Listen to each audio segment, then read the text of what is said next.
Nancy, it looks like we can come on record, please. We're up, Commissioner.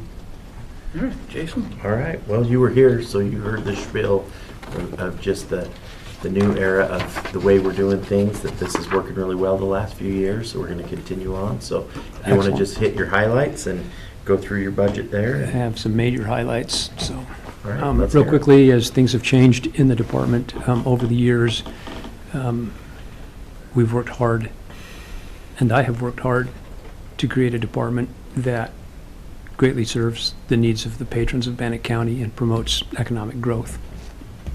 In that process, I've been able to have some really phenomenal people either come to work with me and staff internally, or other people that have been hired. And we had a meeting today. We have this snapshot in time of exceptional people, personalities, etc., that are willing to work together. And you couldn't ask for a better group of people to continue what's been started. A year ago, the county engineer resigned, and we've been retaining that salary budget line item and in the planning and zoning budget. I've had conversations with Ryan. We've created one new job description for a planner position, specifically focused on subdivision. And then we've taken some of those salary monies and added them to proposals for this year for salary increases. Those are commensurate based upon my research as well as Ryan's research for similar staff and position assignments in similar sized counties in the state of Idaho. A year ago, we were asked to really tighten up our budget, and we sat down as a group after I went through and proposed it, and I was cautioned by staff that you've really tightened it, probably more than you should. And I said, well, this is what we're doing and this is where we're going. And I wouldn't say we learned a hard lesson, but we really functioned in a very, very tight budget when we cut back. There are a number of things that have changed because of positions and items that staff are doing. We have increasing in gas costs, fuel costs for our vehicles. We have additional licenses as well as certifications. We have asked Marge to step up and become a certified permit technician through the International Code Council, of which she sat her first exam and she scored a 74, needing a 75 to pass. Now, that is a huge accomplishment for someone who does not speak the language of construction.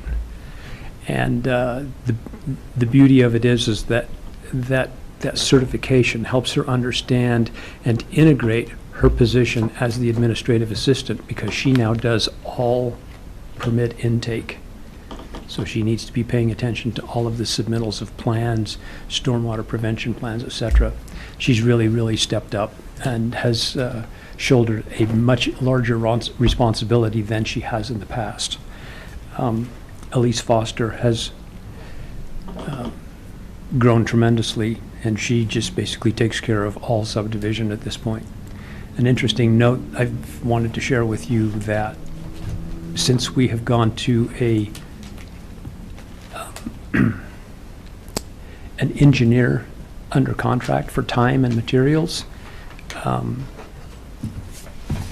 the only task that a county engineer is required to do that needs a license is to sign a final plat.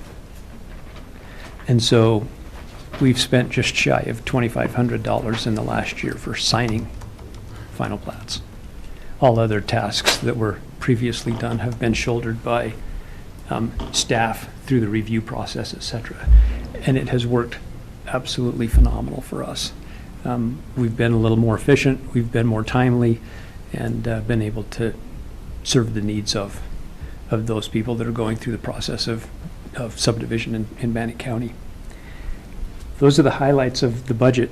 in the process through salary increases, proposed salary increases, and proposed additions to the budget, which are just typical line items. Since we pinched our budget back, there's approximately of that $90,000 that's in the engineer's budget.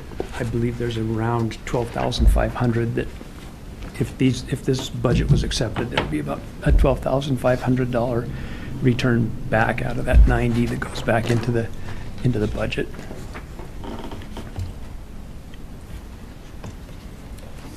So there isn't a separate budget sheet for engineering anymore? Correct. It's zeroed out. Okay. That's correct. Okay. What's the stormwater management for Pocatello? So the stormwater management is a regional contract. City of Pocatello administers it. We are parties to that contract, Commissioner. City of Pocatello, City of Chubbuck, Bannock County, Idaho State University, and Idaho Transportation Department. It's a federally mandated program, and we all choose to participate together, administered and taken care of by Hannah Sanger, environmental engineer of the City of Pocatello.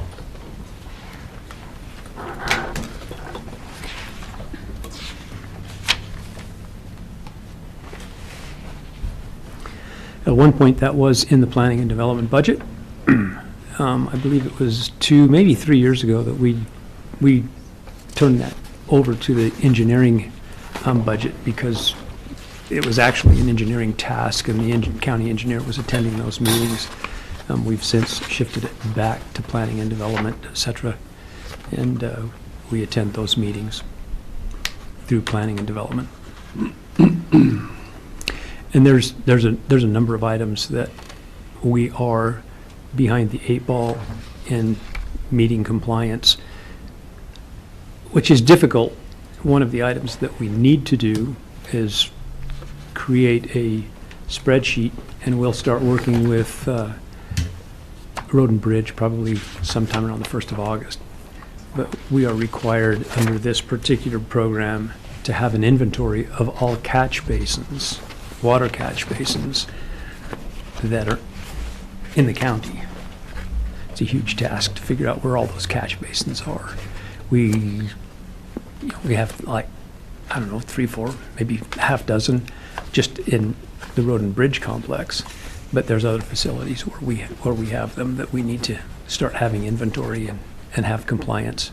And we need to provide that documentation by the January of 24. So are those man-made catch basins, or?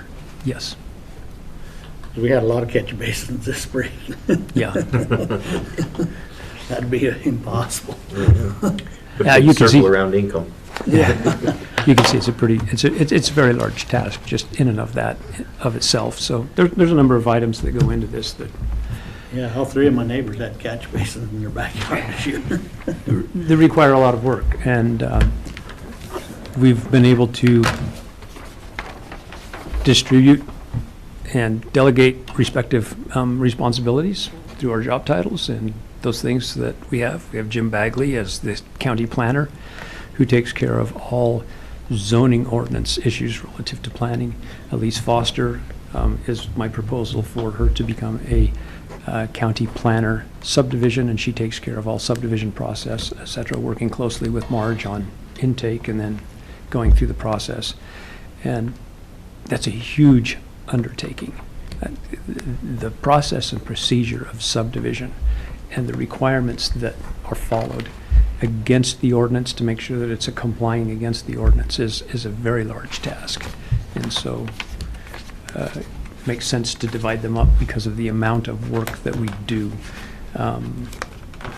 We ended up in the month of June scheduling actually a second public hearing. We had to break it up because we ended up with 9 applications in the month of June, and the council chose to have it in 2 meetings rather than 1. And it keeps us hopping. It really keeps us busy. So if you have any questions, I would be glad to entertain. So just to make sure I'm clear, if I look at your budget from last year plus the engineer's budget, that was a total of $823,000, roughly. And so by combining the two departments and doing what you're talking about, your budget request is only $775 this year, which would equate to the $48,000 savings. To the best of my knowledge, Okay. yes. All right. I just wanted to make sure that everybody was clear. And so that you know, I ran some other numbers and I didn't know where particular things were or were not located, such as what was in the engineering budget, which then came back to my budget. So when I said approximately 12.5, that was the best of my assumptions of everything that was Okay. in last year's budget.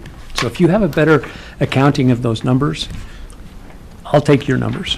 48,000's right. I don't have any more questions. There, really. Great. Thank you. Thanks, Al. You're most welcome. Well- Thank you. Yeah. We'll reach out if we do have any questions as we get ready to do the clerk's recommendation. Okay. So, Real quick, those salary numbers that you gave, they're not on the salary schedule, correct? I mean, they're round, so obviously they're not. That is correct. But, My could schedule we- and Ryan's schedule were not able to meet to understand where those would be to actual plug in the numbers against. So those were just general proposed numbers to put them in the To range. try and get them where you want them. Okay. okay. Does that make sense? Yep.